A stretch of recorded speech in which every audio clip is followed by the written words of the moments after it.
Have my grandson say Hare Krishna. Ribov, say Hare Krishna.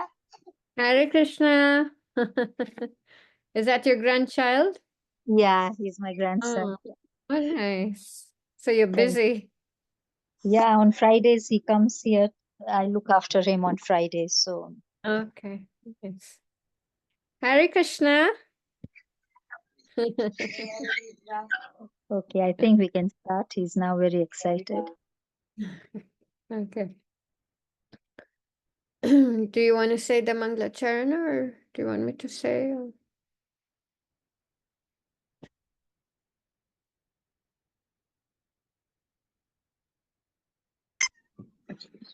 Hare Krishna. Hare Krishna. Do you want to say the Mangla Charana? Mataji, if you can do it because Ribov is running around and he can be disturbing. Okay, fine. Om Jnanatimirandhasya Jnananjanasalakaya Chakshurunmilitam Yena Tasmai Shri Guruve Namah Shri Chaitanya Manobhistam Sthapitam Yena Bhutale Swayam Rupa Karamayam Dadati Swapadantikam Vandeham Shri Guru Shri Yuttapadakammalam Shri Gurun Vaishnavamscha Shri Rupam Sagrajatam Sahagana Raghunathan Tam Sajivam Sadvaitam Sadhutam Parijana Sahitam Krishna Chaitanya Devam Shri Radha Krishna Padan Sahagana Lalita Shri Vishakhanvitam Hey Krishna Karuna Sindhu Dinabandhu Jagatpate Gopesha Gopika Kanta Radha Kanta Namostate Tapta Kanchana Gaurangi Radhe Vrindavaneshwari Vrishabhanu Sute Devi Pranamami Hare Vancha Kalpatarubhyascha Kripa Sindhubhyevacha Patitanam Pavanebhyo Vaishnavebhyo Namo Namaha Jai Shri Krishna Chaitanya Prabhu Nityananda Shri Advaita Gadadhara Shri Vasadi Shikora Vrinda Hare Krishna Hare Krishna Krishna Krishna Hare Hare Hare Rama Hare Rama Rama Rama Hare Hare Thank you Hare very much, Mataji, for the wonderful Manglacharan. We are reading the Srimad Bhagavatam. We are on the second canto, chapter 9, and the text today is 36, Mataji. So I Yeah. hand it to you. Hare Krishna. Hare Krishna. Do the verse. Etavadeva jignasyam, etavadeva jignasyam, tadvajna sunatmanaha. Tatvajignasunatamaha manaha Anvaya, anvaya vyatirekabhyam, anvaya vritti kapya yam yat syat sarvatra sarvada. yatsvat sarvata sarvada. Just 1 second. Just 1 minute. I just need to. 1 minute. Okay. A person who is searching after the supreme absolute truth, the personality of Godhead, must certainly search for it up to this, in all circumstances, in all space and time, and both directly and indirectly. The paragraph that I'm doing is, it starts from indirectly. After the verse, Manmana Bhavamad Bhakto, then that short paragraph, then the next paragraph that starts, Indirectly, it is said that the whole Vedic social construction of human society is so made that everyone acts as a part and parcel of the complete body of the Lord. The intelligent class of men, or the Brahmanas, are situated on the face of the Lord. The administrative class of men, the Kshatriyas, are situated on the arms of the Lord. The productive class of men, the Vaishyas, are situated on the belt of the Lord. And the laborer class of men, the Sudras, are situated on the legs of the Lord. Therefore, the complete social construction is the body of the Lord, and all the parts of the body, namely the Brahmanas, the Kshatriyas, the Vaishyas, and the Sudras, are meant to serve the Lord's whole body conjointly. Otherwise, the parts become unfit to be coordinated with the supreme consciousness of oneness. Universal consciousness is factually achieved by coordinated service of all concerned to the Supreme Personality of Godhead, and that alone can ensure total perfection.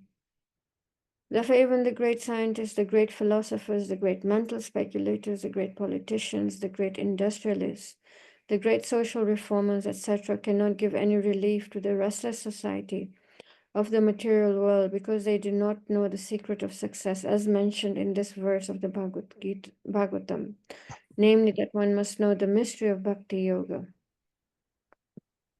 So I'll stop there, then the next person can continue from there. So thank you very much. As always, I'm very grateful to have this opportunity. So just reading the verse again, a person who is searching for the supreme absolute truth, the personality of Godhead, must certainly search for it up to this, in all circumstances, in all space of time, and both directly and indirectly. Now, in the previous paragraph, Srila Prabhupada is explaining how to inquire about the Lord directly, essentially by taking shelter of a bona fide spiritual master and practicing the practices of Bhakti Yoga directly, and to understand the scriptures. Then Srila Prabhupada says, but unfortunately, unscrupulous commentators and their interpretations have now, even that, have made it so difficult to actually reach out for a bona fide spiritual master with the right commentaries. So now we're just even more kept in darkness, even after studying scriptures like the Bhagavad Gita. Now, in this present paragraph, Srila Prabhupada is explaining how to indirectly search after the Lord through a social system that's designed to serve the body of the Lord conjointly through duty. And here Srila Prabhupada says, so this indirect way of approaching the Lord is a varnashram system, which has actually been set up by the Lord himself, and it is a perfect design. The four occupations, Brahman, Kshatriya, Vaishya, Sudra, and the four ashramas, Brahmachari, Grihastha, Vanaprastha, and Sannyas. So occupation and position in society. So essentially it is about finding your place in society and do your duty. And that's literally as simple as it is. If you're a mother, do your motherly duties first. If you're a student, then wholeheartedly be a student and laser focus on that and forget everything else. Everything else is secondary. If you're married, you know, you be a wife, do your duties as a wife, know your duties as a wife. If you're a Vaishya, do business. If you're a Brahmana, perform your Brahminical duties. Bhagavad Gita fundamentally is on the premise that we are not these bodies, we're the soul. That the body is distinctive from the soul. That there's the body, and then what we are is something much higher than the body. And the next thing, the Bhagavad Gita, fundamentally emphasizes hugely on duty. Duty, duty, duty. Arjuna said, I don't want to fight. I'd rather go to the forest. Why do I want to kill is going to lead to this and this and this, progeny, unwanted children, women are not going to be protected, and all very valid points. But what did Krishna say? Krishna calls him impotent. To call a soldier of the caliber of Arjuna impotent? Arjuna was the strongest, the most aggressive warrior in the world, and to call him impotent, what's overcome you? This, what is it? You're talking like a learned man, but you're full of practical uh, rubbish, And then Krishna brings him duty, perform your duty, perform your duty. Why? Why so much emphasis on duty?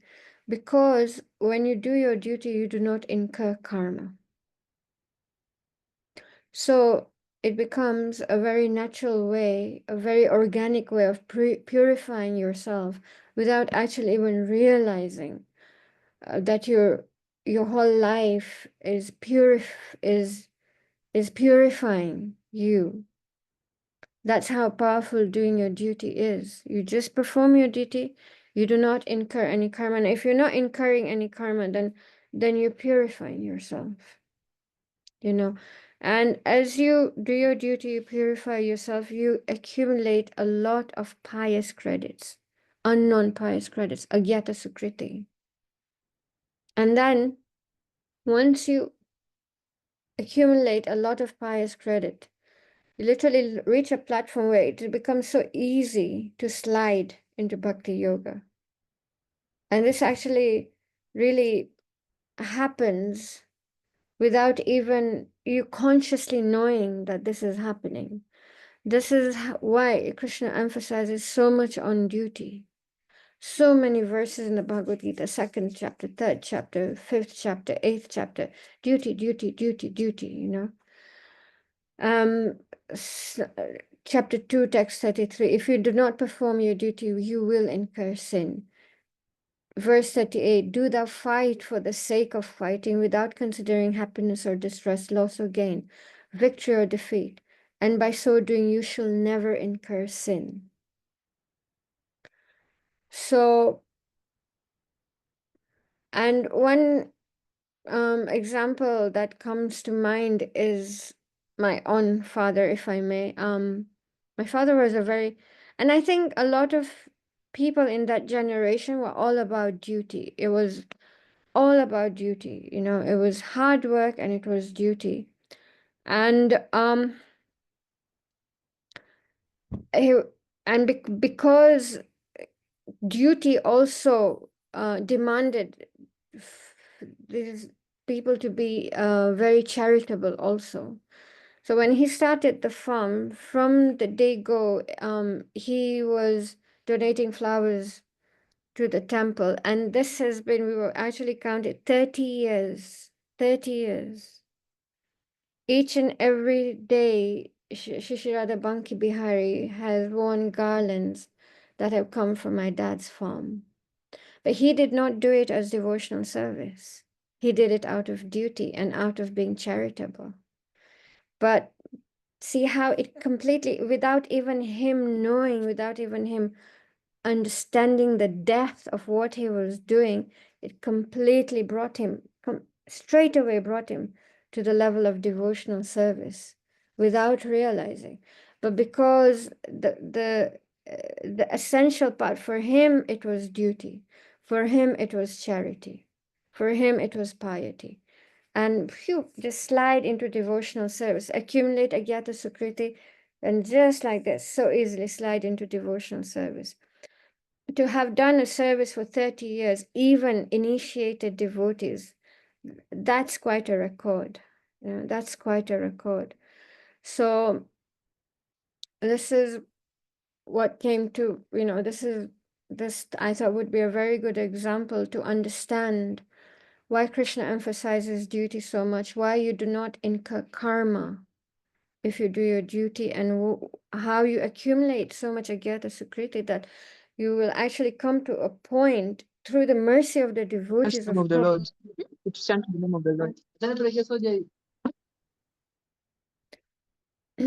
So just by accumulating so much agyata sukriti, you'll so easily, perform. If you come across devotees, so to perform devotional service becomes so easy. Also, another reason why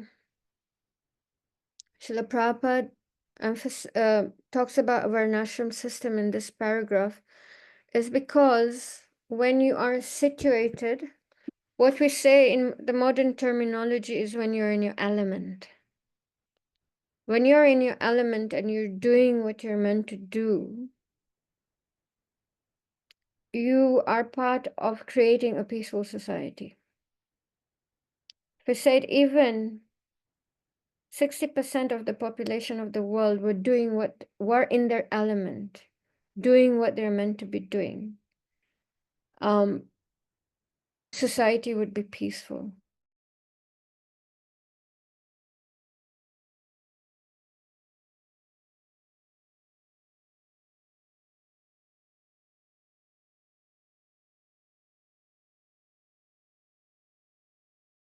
Am I? Where have I come from? Where am I going? What's this life all about?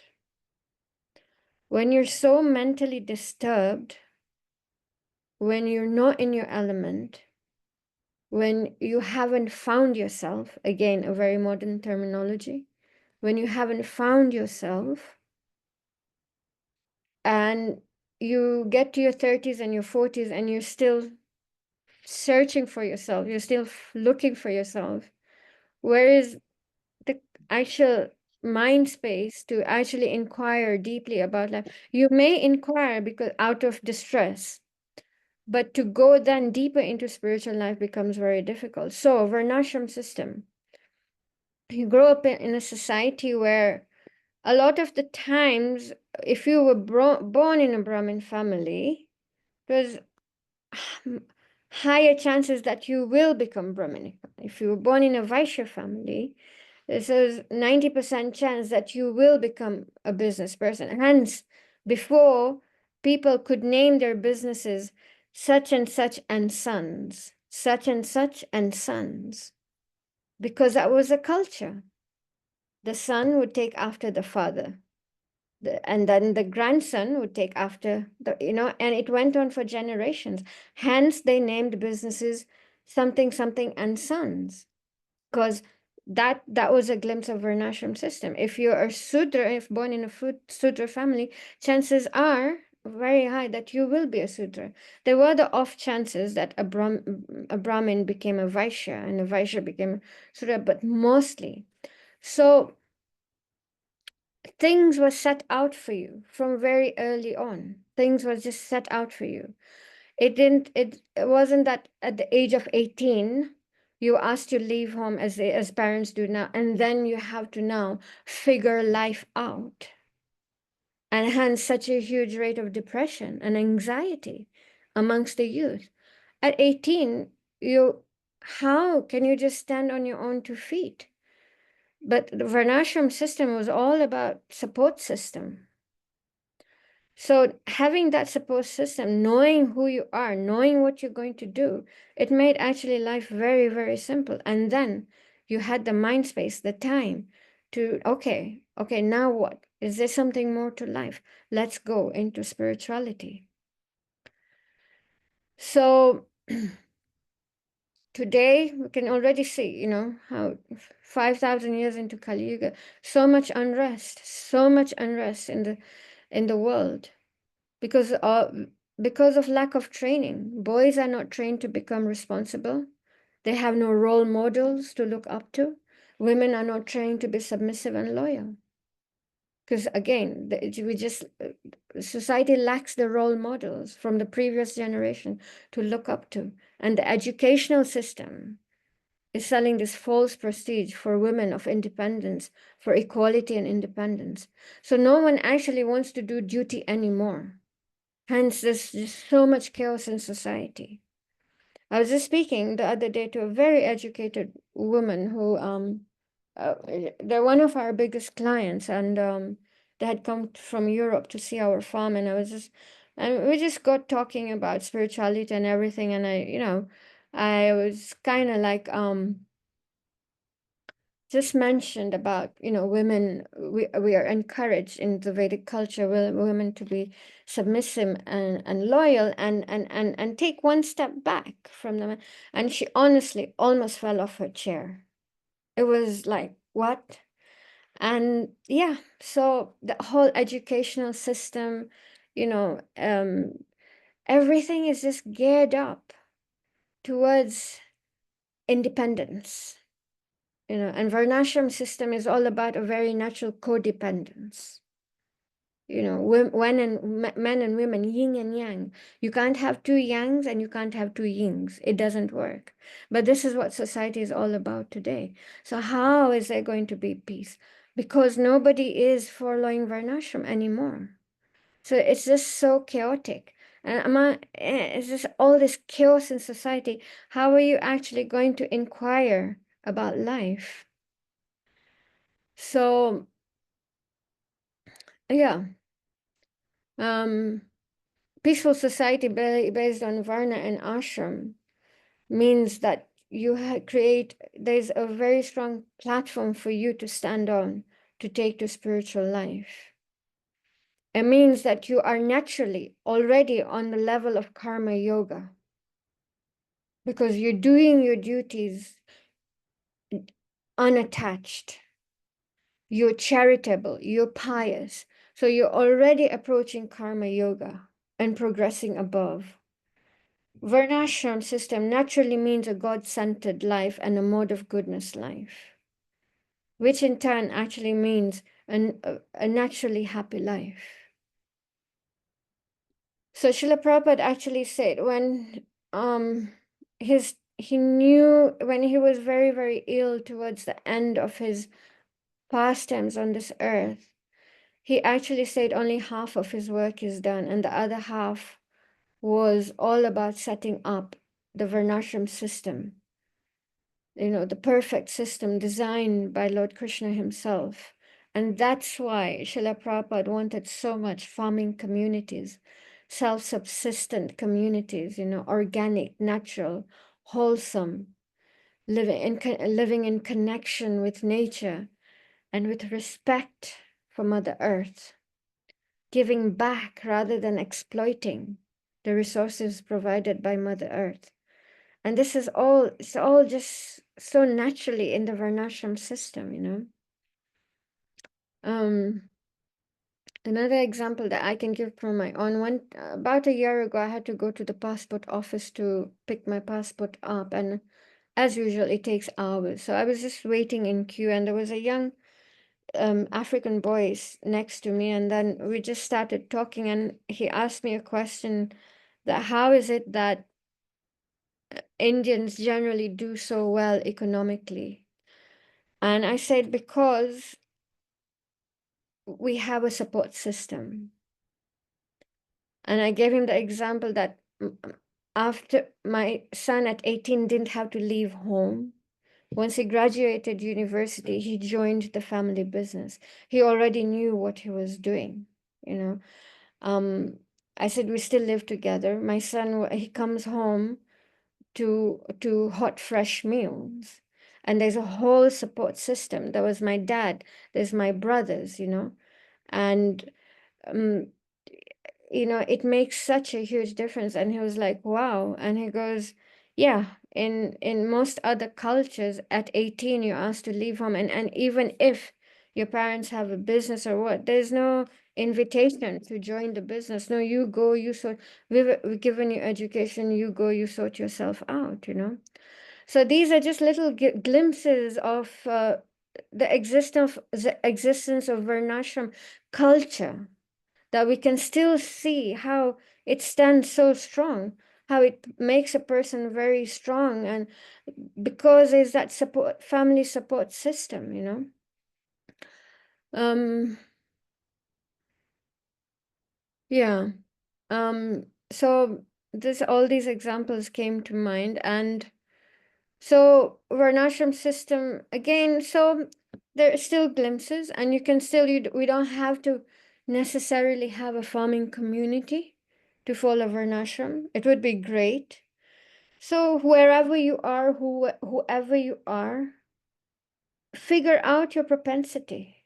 Figure out what it is that ticks, figure out what your nature is.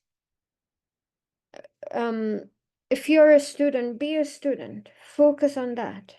If you're married and you have a family, focus on that. It's society and modern living makes that very difficult, very difficult. But if you just sit down with yourself and figure out who you are and then just be that and just focus on that. Like when Arjuna, what is it, Dronacharya, I think he was being pointed a finger at for favoring Arjuna or having Arjuna as his favorite student.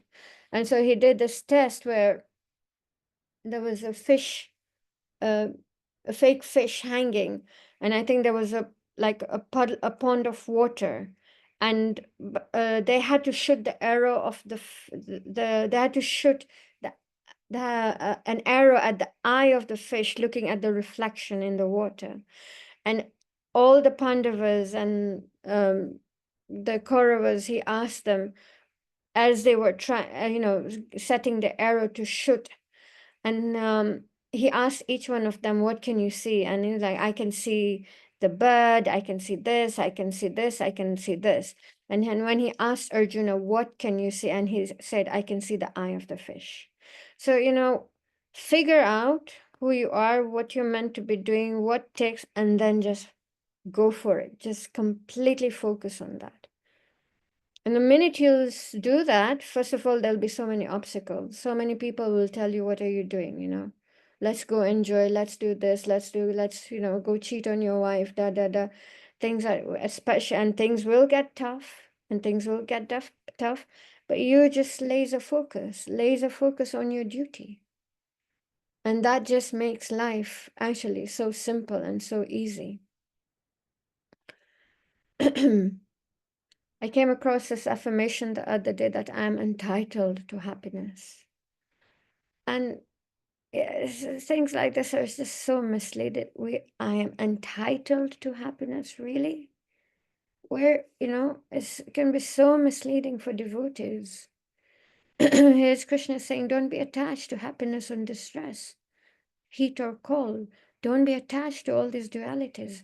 Just be attached to doing your duty. Don't even be attached to the results. Because the minute you attach to the results, you're incurring karma. Don't be, just do your duty. Happiness will come. Just like distress comes, according to our karma, happiness will come. But nobody is entitled to anything in this world. So this is a generation also where we are obsessed with happiness. It's all about, am I happy? I Vedic culture, Varnashram system, spiritual life. This is not the question we ask. I always think my mom's generation, they were so busy. They were so busy. I don't think she actually had time to ask herself, am I happy? But today, if you're not happy, we so easily walk out of a relationship. Oh, well, I was not happy. I'm not happy in a job. Oh, okay. We interview a lot of people, and I anybody above 30 years, even no matter how qualified, how good the CV is, I'm always very hesitant to take them on, because their working record in one company is 1 year. I've been through hundreds of CVs, and you just look, anybody below 30 years, their work record pretty much is between 8 months to 1 year in one company in Kenya. Why? They were not happy. Why? Their expectations are so high. Bhagavad Gita is just like, do your duty, tolerance, humility. Of course, if things get extreme, yes. But happiness has never been the goal as much as it is today. and it doesn't get you very far, because believe you me, life gets tough. Life gets tough. And if happiness is your goal, you're not going to be you're not going to be able to stick to anything. You know, a rolling stone gathers no moss. You know, you'll just be moving from one job to another, one relationship to another, one situation to another, one place to another, one town to another, one country to another. So Varnashram system just simplifies all that for you. Just USA just makes it so simple. And then again, in chapter 3, text 35, it is far better to perform one's natural prescribed duty, though tinged with faults, than to perform another's prescribed duty, though perfectly.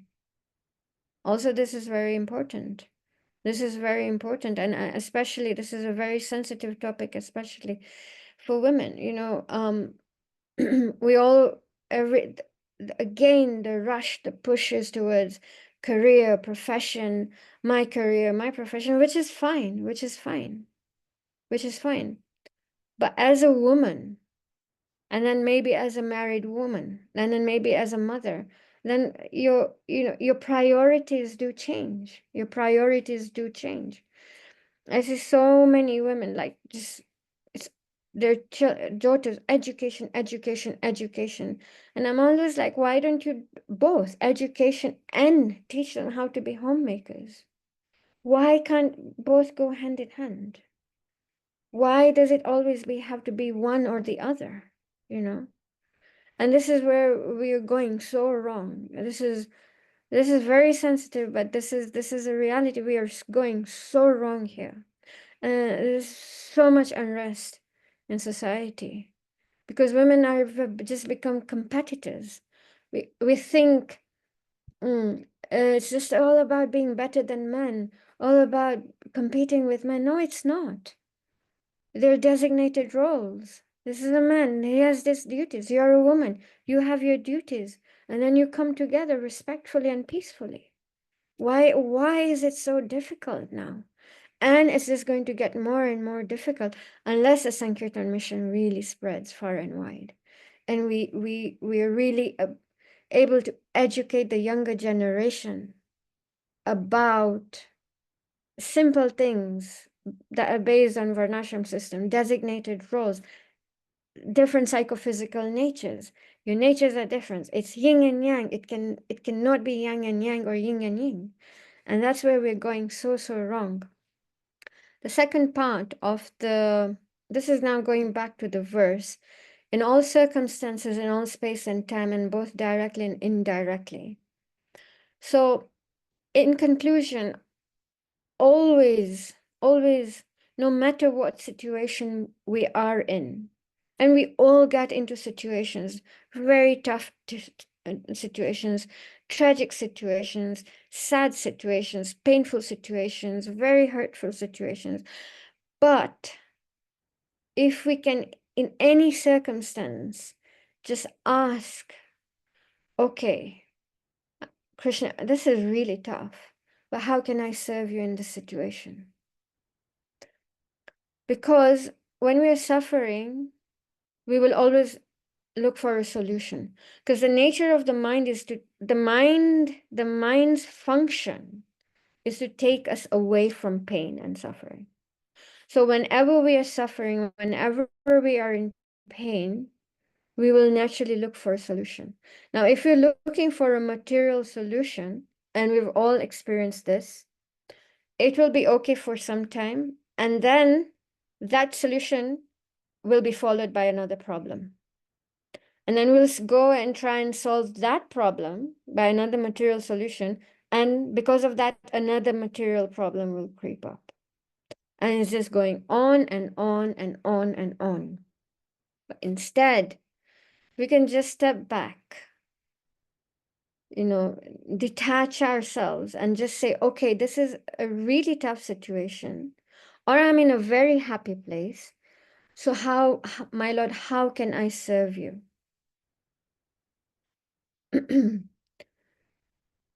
And this is what this verse is: in all circumstances, in all space and time, both directly and indirectly, sort out the Lord. And that is the best conclusion you can come to. Because one material solution will always create another problem, and it'll just be ongoing. If the solution is based on sense gratification, then we're just headed for more trouble ahead. So pray in every situation. My Lord, I'm going through this, and this, but I'm wondering, how can I actually serve you, my Lord, in this situation? And there's always a way that we can serve the Lord in any situation, you know, however hard it may be, however painful it may be. It is about finding the devotional silver lining in every cloudy situation. And we'll be faced with cloudy situation. Believe you me, we will be faced with cloudy situation. We can all, agree to that. But this is very important, to find that the devotional silver lining in that situation, and cling to it, and cling to that devotional silver lining. Try and get out of your head and mind and deliberately go and serve a Vaishnav or do some devotional service. So this is when in all circumstances, in all space and time, we conclude that serving the Lord is the best solution. Serving the Vaishnavas is the best solution. Hearing, chanting, remembering the Lord is the best solution. Our whole existence is meant to be to serve the Lord. And now, through Srila Prabhupada's books, through ISKCON, we know this. At least in theory, we know this, you know. And it's actually, if we apply it simply, it is very simple. Srila Prabhupada simplified it for us like nobody else could have. There was one time, it was at night, so Srila Prabhupada's disciple, so it was time that Srila Prabhupada's disciple went inside Prabhupada's room, and he, come like unwound everything, switched off all the lights and everything. And I think Srila Prabhupada lay in his bed, and then the disciple offered his obeisances, came out of the room, closed the door, and he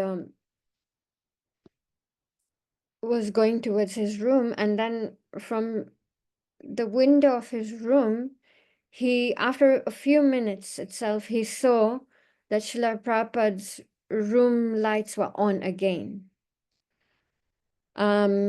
So the next morning, the disciple asked Srila Prabhupada that, Prabhupada, it seemed that you continued doing your translation for longer yesterday. And Srila Prabhupada said, yes, it is one thing to translate. It is another to present this philosophy in a simplified way for you people to understand. Yeah. Try and understand it. He said, it is one thing to translate, but it is another to present this philosophy in a simplified way enough for you people to understand. And he's done that for us. He's done that. He's simplified it. It's so simple. And now he gets criticized for doing that he's only given the ABC. And then there's the, XYZ. No, it's not. He simplified it for us so that we could understand. He's given us everything we need. There's nothing lacking in Srila Prabhupada's books. There's nothing lacking in the practice, in the process that he was given us. What's lacking is in our application of the philosophy, in our application of the process that he has given us. Now he gets slammed for working so hard at what he has done, for simplifying the philosophy for us. So, he's simplified for us. All we have to do is just take it. Just take it and just, make it our life and soul. And what is the simplification? Be where you are, be who you are in whatever situation you are. We do not need to go to the Himalayas and renounce. You don't even need to become a full-time devotee. No, Mahaprabhu said, Sthani Sthita, wherever you are, chant, and whoever you meet, tell them about Krishna. That's it. It's that simple. You know, this verse, this that is in this purport, Manmana Bhava Mad Bhakto, Madhyaji Mam Namaskuru, Mam Evaishyasi Yukta Evam, Atmanam Mat Parayana. Engage your mind always in thinking of me. Become my devotee, offer obeisances to me, and worship me. Being completely absorbed in me, surely you'll come to me. This is it. This is what he's asking us to do. Think of the Lord, become his devotee, offer obeisances to him and the Vaishnavas.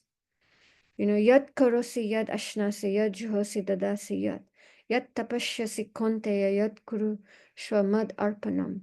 Whatever you do, whatever you eat, whatever you offer or give away, and whatever austerities you perform, do that also Navkunti as an offering to me. Does it get any simpler than that? Whatever you do, but before you start your work, just a 20-second prayer. My Lord, let this today be an offering to you. Whatever we eat, so nice. The whole process of offering, making a plate for the Lord and offering it. And then when you're cooking, thinking, oh, how is Krishna going to like this? How's my deity going to like this? Wow, it's so sweet, so nice. Whatever you give away in charity, do it as an, my Lord, this is to please you. Whatever austerities you perform, it's not difficult. It's so simple. It's the difficulty is in our mind. Our mind gets the better of us. It really does. Our mind will take us to so many different tangents every single day. So japa, hearing, that brings the mind under control. And so this month of Kartik, so Krishna says, whatever austerities you perform, do it for me. So here it is, the month of Kartik, What an amazing month. It's called, say that Radharani is the goddess of this month. And love is just overflowing. And we just have to take it. We just have to take it. Perform some austerity, chant more, read more, remember Krishna more. Srila Prabhupada says in the Nectar of Devotion, do some tapasya, do some austerity in the month of Kartik. Because this is like, especially in the West, in UK and America, when you have a sale, 2 for the price of 1, This is the sale month in our spiritual life. 2 for the price of 1. No, 1,000 for the price of 1, That's how sweet and overflowing with love and overflowing with devotion this month is. Krishna is just brimming with love. Come, take it. Just come and take it. Here it is. I'm giving Mahaprabhu. This month is so merciful. So merciful. So many pastimes happened. Yesterday was Sharad Purnima. No way am I in any position to discuss the intimate, deep meaning of this Rasa Leela. But, however, we can understand, even right at this stage, we can understand the mood of the gopis. As soon as Krishna played the flute, they dropped everything, and they just ran.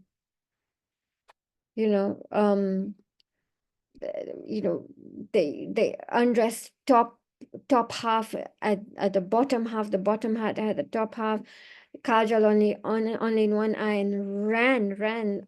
Others were serving their family prasad and just dropped and just ran to Krishna. They were not there was no sense of, oh, what about this? They were, they just ran. And so the question to ask ourselves is, What do we do when we are asked to do some service? What is our attitude? What is our mood when we are asked to do some service? You know, and then you can see where you're at and where you have to go. You know, for the gopis, they had no other security but Krishna. They had no other, there was nothing else for them but Krishna. You know, so this month is a good month to ask ourselves, where do our securities lie? And that's all right. You know, we all have our securities, whether it's the bank balance, whether it's the job, whether it's the family, whether it's the husband, whether it's the children, whether it's the home, whether it's the property. That's fine. You have to be where you're at, but at least have a picture of where you need to go. And it is, Prabhupada said, it is possible in one lifetime. It is possible in one lifetime. So this is a very special month. This month we can apply this verse very nicely. In all circumstances, in all space and time, both directly and indirectly, just sought after Krishna, just sought after Krishna and Radharani. Chant extra, read extra, do extra service. Damodarastakam, this Gopi Geet, you know, just absorb yourself this month. And you'll get so much. Like I said, it's not 2 for the price of 1. It's 1,000 for the price of 1. It would be clever if we just try and grabbed it. So yeah, maybe just end with this question of what do we do when we are asked to do some service? What do we do when we have some free time? And you know, the mind is like, oh, shall we chant? And then the mind immediately comes up with so many other things to do. And there are so many other things to do, so many distractions. There's Netflix, there's social media, so many things. Yeah. And that's fine. But just, you know, everything begins with awareness. With awareness. Okay, this is a very special month. Yeah, Netflix is always going to be there. Social media is always going to be there. But, you know, reduce that maybe, and maybe just chant a few extra rounds. Anyways, there's so many austerities, so many nice austerities that we can do. Keep it simple because Srila Prabhupada has simplified it for us. Let's not allow our minds to get the better of us, because our minds normally get the better of us. So I will end here. Any questions, any comments, any corrections? Yeah.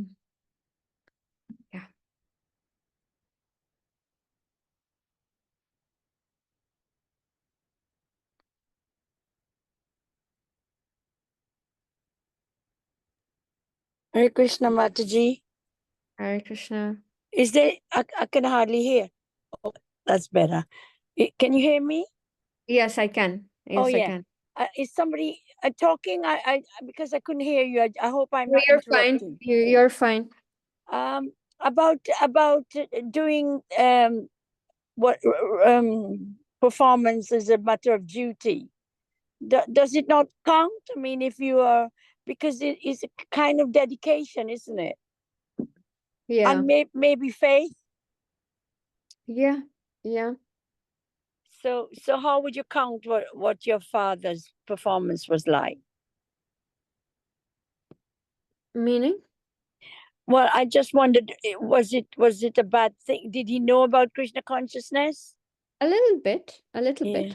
Yeah. But when he started donating the roses, it was like charity. It wasn't, he didn't have the understanding that this is devotional service. He had he was just a very charitable person. Right. Yeah. So he was performing devotional service, but in his mind, he was being charitable because he was a very dutiful person, and that's how he had been brought up. But my point was, because he was doing his duty, he actually accumulated so much Agyata Sukrita that actually he was directly doing devotional service. Yeah. Yeah. There's lots of people in the previous generation like that. Yeah. Yeah. Yeah. But in my culture, well, where I was brought up, they didn't have the guidance. They didn't have that teaching to tell them any different. Yeah. Yeah. Yeah. So it's like, serving Lord Shiva, and I don't think it's wasted. I think it's counted in the end, Oh, absolutely. but not as high as Krishna, of course. Yeah, But in but a way, it's leading us to Krishna. absolutely, Lord Shiva has the potency to take us to Krishna, to Yes. actually guide us towards the Krishna. And why not? Why will he not do that if he sees a sincere devotee of himself, sincere, he will definitely guide him towards because he is a Vaishnava, he's the greatest Vaishnava. So why will he not do that? Why would he not do that? Absolutely, absolutely. It doesn't go in vain. Thank you, Mataji. As usual, very amazing class you gave. Thank you. So much. Thank you.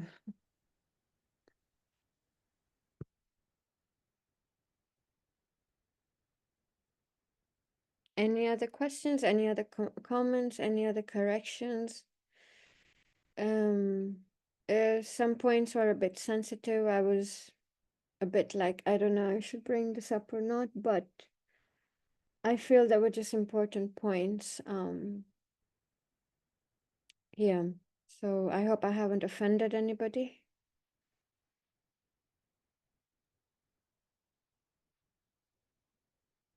So good to be open and honest and truthful, and really it's what you experience. And when people share that way of being, I think people appreciate it, because it's not a done thing, and that's what's missing in our lives, the truth, honesty. Yeah. Okay, I think Kirtika Mataji, she's disconnected. I think she's trying to connect, but it's not connecting. So shall we just, if there are no other questions, is there something you want to say? Hare Krishna, Mataji. Hare Krishna, Hare Krishna. With my humble obeisances, our glories to Srila Prabhupada. Thank you so much for that discourse. I could not fail but see how the dream of Srila Prabhupada can also come. It's the Varnashram system where we have from the Sudras, everybody knows what his duty is and how he can connect it to Krishna. It's quite difficult in this modern age, but it's kind of like a utopia also when you think about it. For me, I was wondering how most small books like chant and be happy, how do we reconcile that feeling of happiness and also this aspect in the Gita where you just observe the happiness and the distress without really wanting to be, not really attaching to it. It's not really the goal. Here we are. Yes. So in the Gita, the happiness and distress is talking on the level of duty. When we will actually feel the ecstasy of chanting, the happiness of chanting, that's spiritual. Even if you try not to feel it, there's no way you won't be able to feel it. We're meant to feel that happiness because that's spiritual. What you're saying about, be detached from happiness or distress, heat and cold, this and this. This is on the material level.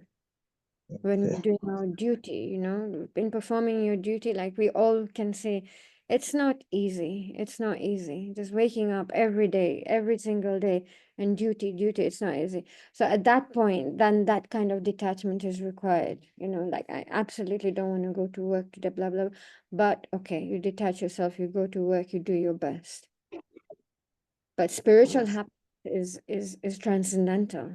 It's transcendental to anything material, to all these modes. That's different. That's the ecstasy that we're looking for. That's the ecstasy that we are all hoping to experience one day. Thank you so much. And when we get to that level of ecstasy, spiritual happiness, it's okay to get attached to it deeply and deeply. Yes, absolutely. Yes. Thank you so much. Thank you so much.